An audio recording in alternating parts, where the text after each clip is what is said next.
So today we're here in Noordhoek. I'm here at my dad Gavin's place. Today we're just going to talk a little bit about his life, about his passions, and about his watches. So without further ado, how's it? How's it? Okay.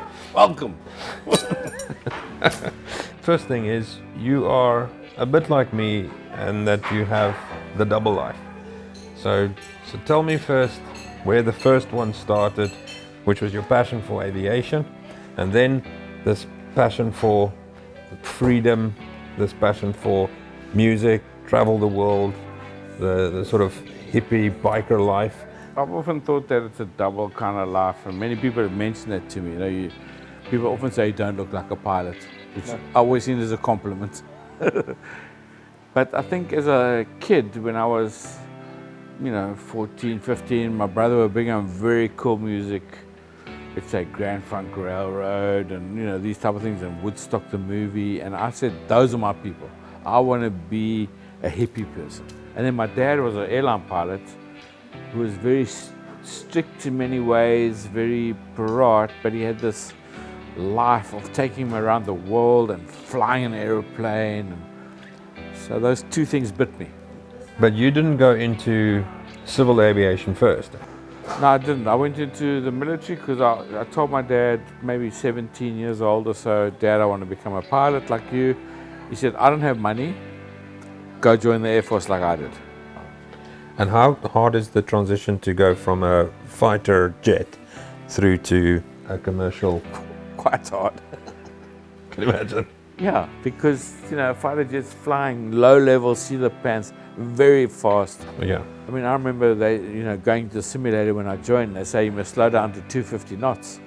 I was like, 250 knots, we're going to stall, And the life of a commercial jet pilot, that comes with a fair bit of perks, I'd imagine. For me, I was lucky because one of my passions was traveling. Yeah.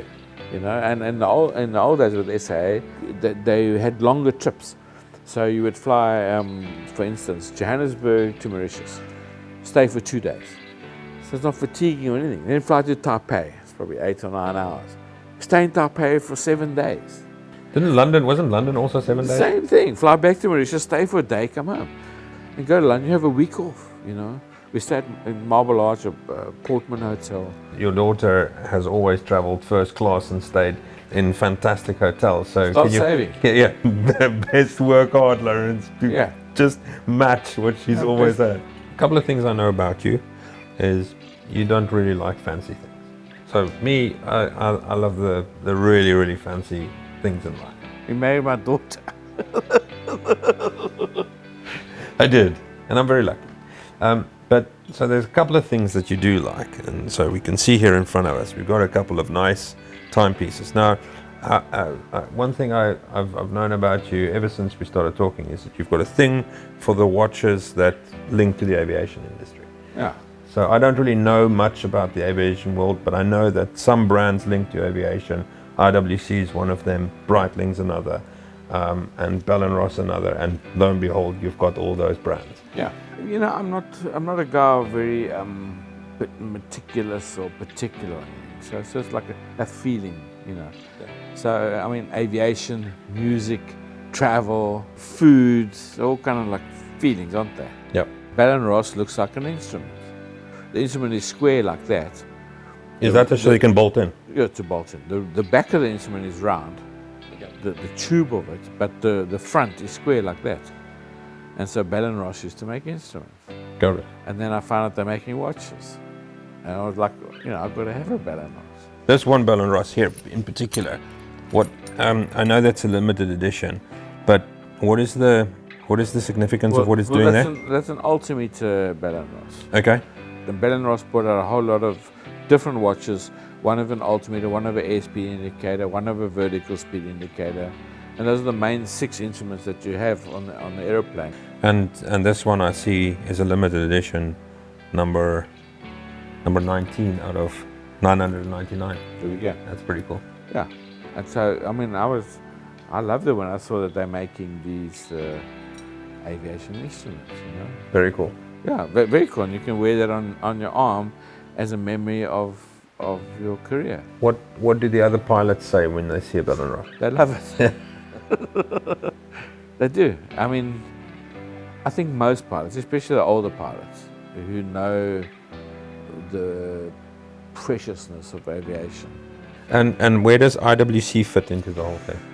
Each Air Force had their different watches, what they were issued. But a pilot would get issued with sunglasses, Ray-Bans. Okay. Good brand. Yeah. The French, for instance, got issued with Randolph, sunglasses. And that's part of the thing of being a pilot. You have your issue of your sunglasses and your watch. So IWC, as far as I understand, was a German issue. And so that also always interested me that was an aviation watch, And this is your IWC here. Yeah. It's quite plain and it's got a stunning leather strap on it. I love this watch. I mean, that's a custom strap, but it's a very plain watch. It's very simple. It's really pretty. I think the beauty in that watch is the simplicity. I agree completely. Yeah, I love this piece. It's really nice. For my wrist, too small. But when you look at your pieces, you've got big faces and small faces. And what you do, the way you wear it, you normally wear the leather as an accessory, and then there might be a little watch on it. I like. No, I think that's part of maybe the hippie thing. Yeah, absolutely. And then finally, this really is probably, in my opinion, the nicest piece. This is a piece that every collector should have in their stable.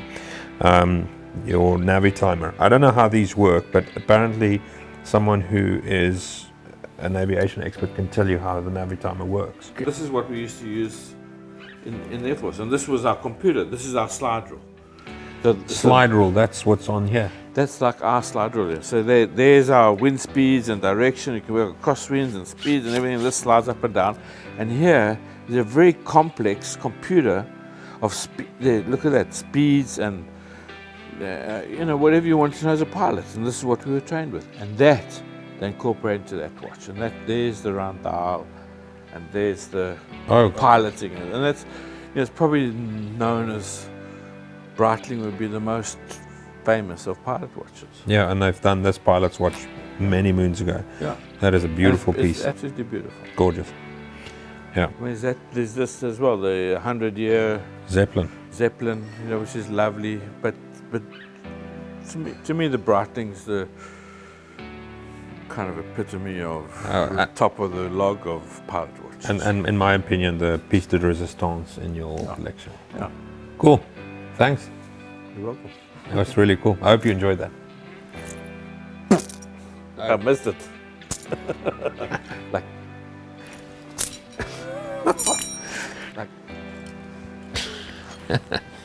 Thank you very much for coming out today. Starting off with the R8 coming over the hill, then getting behind the grill, putting beautiful lobster tails, scallops, big nice bits of fish on the grill, then talking to my dad about his life. Started off with not much, built a wonderful life for himself and his family. Probably what this whole thing is about is if you graft, if you work hard, incentivize yourself, or if you get incentivized by others, you can do amazing things.